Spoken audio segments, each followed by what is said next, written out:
Good morning students. मेरा नाम कोमल बंसल है, assistant professor of economics, doctor Bhimrao Ambedkar government college Shri Ganganagar. आज का हमारा टॉपिक है फिलिप्स कर्व। आज हम फिलिप्स कर्व पर डिस्कस करने वाले हैं।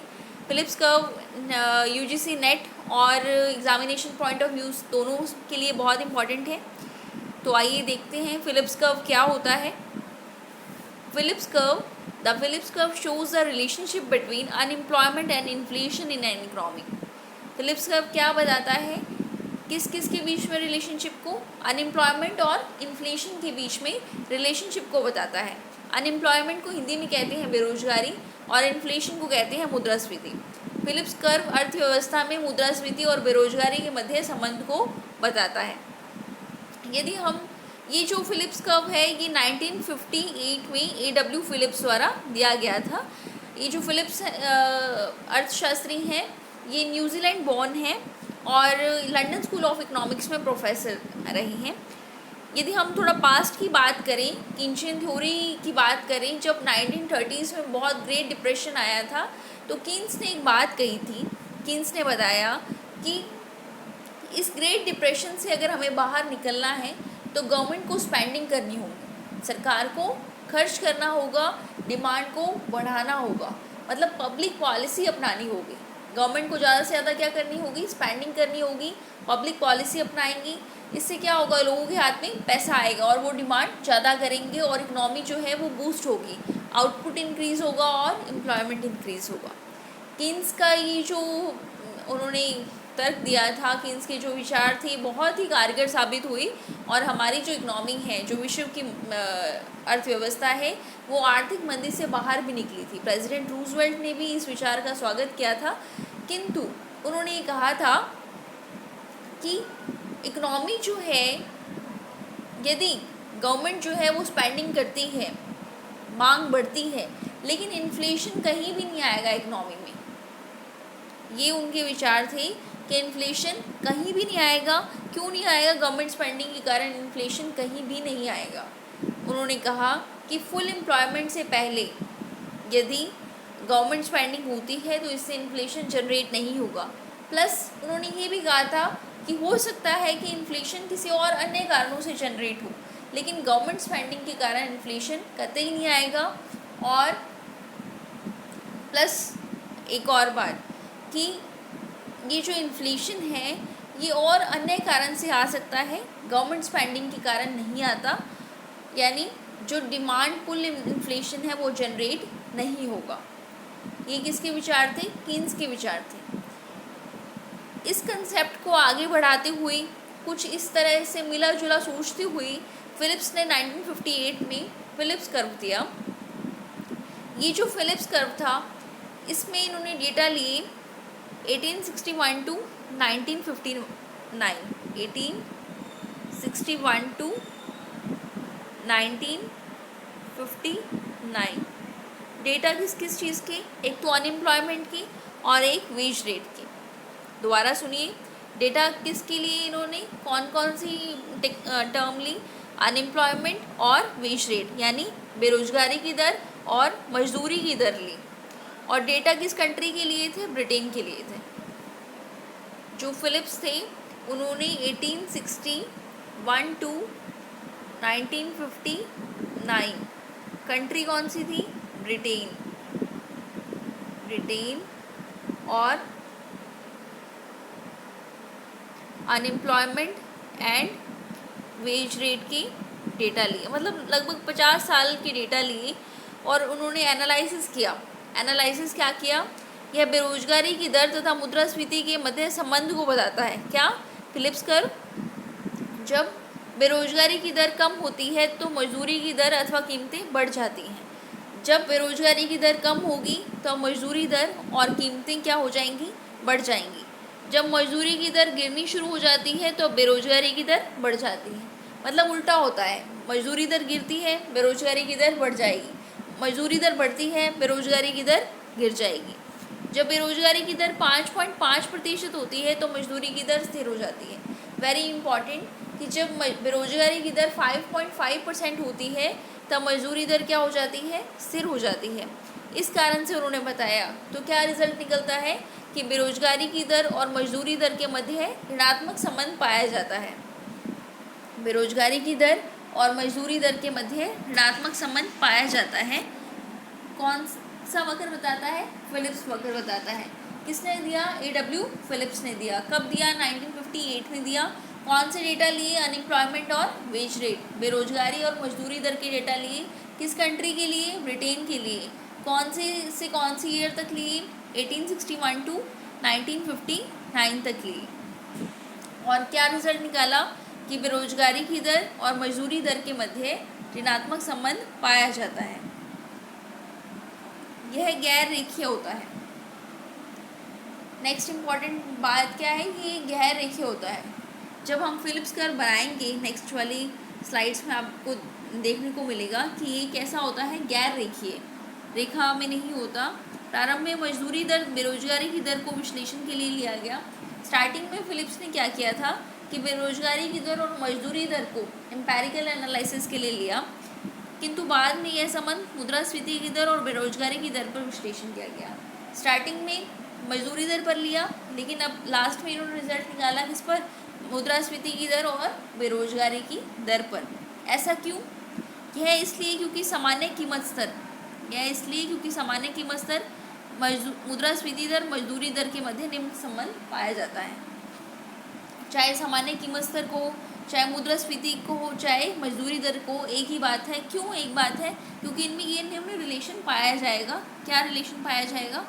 देखिए, P equals to W upon MP of labour, price equals to W का क्या मतलब है यहाँ पर?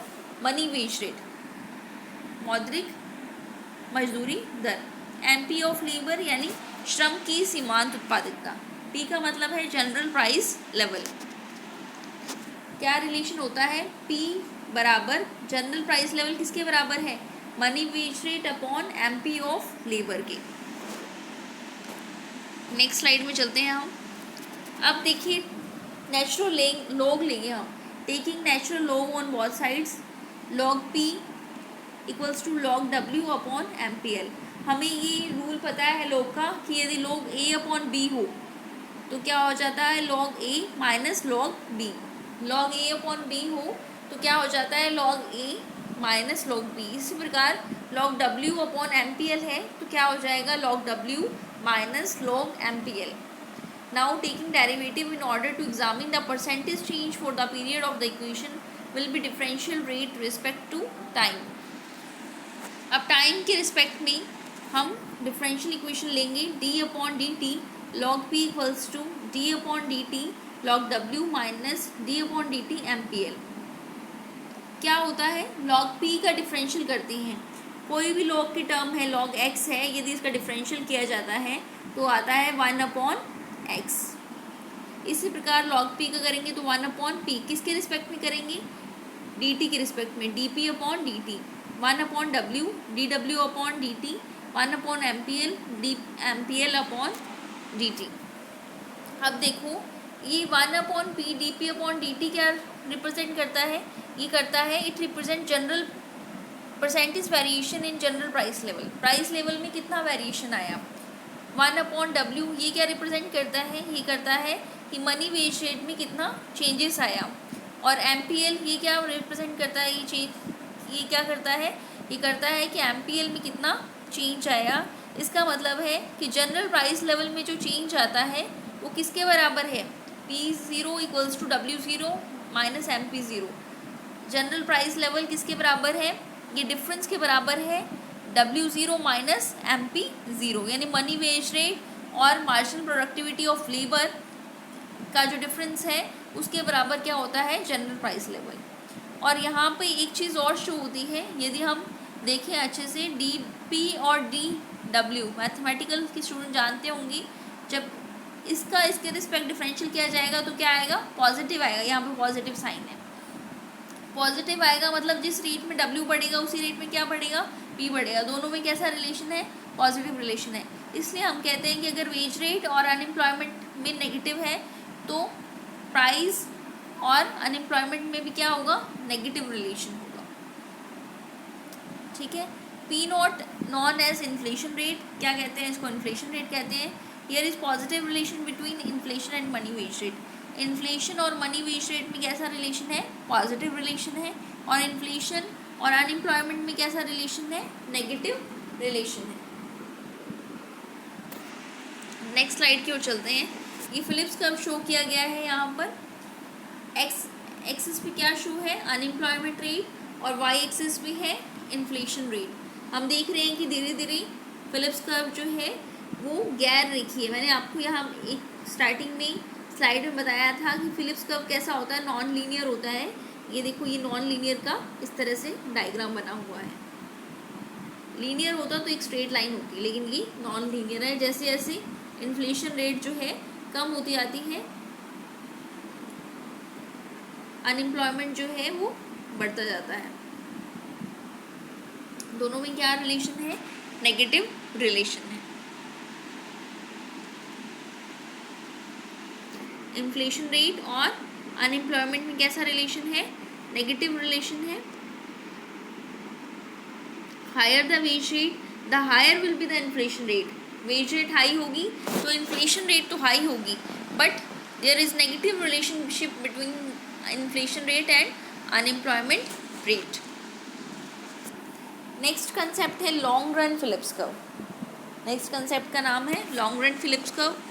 ये फिलिप्स कर्व से भी ज़्यादा इम्पॉर्टेंट है, क्योंकि आजकल जो है term long run Phillips curve use करते हैं, भी स्टूडेंट्स को जानकारी है या नहीं है। This concept is given by Milton Friedman and Phelps. ये जो कंसेप्ट है ये मिल्टन फ्रीडमैन और फेल्प्स ने दिया था। कई बार स्टूडेंट ही कंफ्यूज हो जाते हैं कि फेल्प्स और फिलिप्स एक ही है। नहीं, फिलिप्स ने तो फिलिप्स कर्व दिया और फेल्प्स ने लॉन्ग रन फिलिप्स कर्व दिया है। एज पर this concept Phillips curve there is no relationship exist between unemployment rate and inflation rate in the long run. इस कंसेप्ट के अकॉर्डिंग दीर्घकाल में इन्फ्लेशन रेट और अनएम्प्लॉयमेंट रेट के बीच में कोई रिलेशन नहीं होता।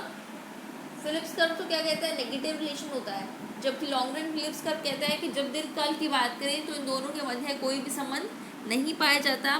That's why Phillips curve become vertical line in the long run. इसलिए जो फिलिप्स कर्व है वो वर्टिकल लाइन बन जाता है, एक ऊर्ध्वाधर खड़ी रेखा होती है लॉन्ग रन में। ऐसा किस लिए होता है, आइए देखते हैं। देखो, एक डायग्राम दिया हुआ है यहाँ पर। एक्स एक्सिस पे क्या है, अनएम्प्लॉयमेंट रेट है, और वाई एक्सिस पे क्या है, इन्फ्लेशन रेट है। एक्स एक्सिस पे अनएम्प्लॉयमेंट रेट और वाई एक्सिस पे इन्फ्लेशन रेट। हमारी जो इकोनॉमी इनिशियल पॉइंट पर है वो ए पॉइंट पर है। कहाँ पर है, ए पॉइंट पर। यहाँ पे अनएम्प्लॉयमेंट रेट कितनी है, O A. Unemployment rate O A which is shown by short run Phillips curve, जिसे शॉर्ट रन फिलिप्स कर्व द्वारा दर्शाया गया है, जिसका नाम है SRPC1। SRPC1। मान लीजिए कि सरकार ने हस्तक्षेप किया है अर्थव्यवस्था के अंदर और एक्सपेंशनरी फिजिकल पॉलिसी अपनाई। एक्सपेंशनरी फिजिकल पॉलिसी का मतलब होता है कि सरकार टैक्सेस तो कम करेगी और जो स्पेंडिंग है वो बढ़ा देगी। दो तरह की फिजिकल पॉलिसी होती है, एक तो एक्सपेंशनरी और एक कॉन्ट्रैक्शनरी। एक्सपेंशनरी में टैक्सेस कम करते हैं और स्पेंडिंग बढ़ा देते हैं। जब एक्सपेंशनरी फिजिकल पॉलिसी अपनाएगी तो क्या होगा, आउटपुट लेवल और एम्प्लॉयमेंट लेवल बढ़ेगा, उत्पादन बढ़ेगा और रोजगार बढ़ेगा। रोजगार बढ़ेगा तो जो इकोनॉमी है वो ए से चलकर कहाँ आ जाएगी, बी पर आ जाएगी।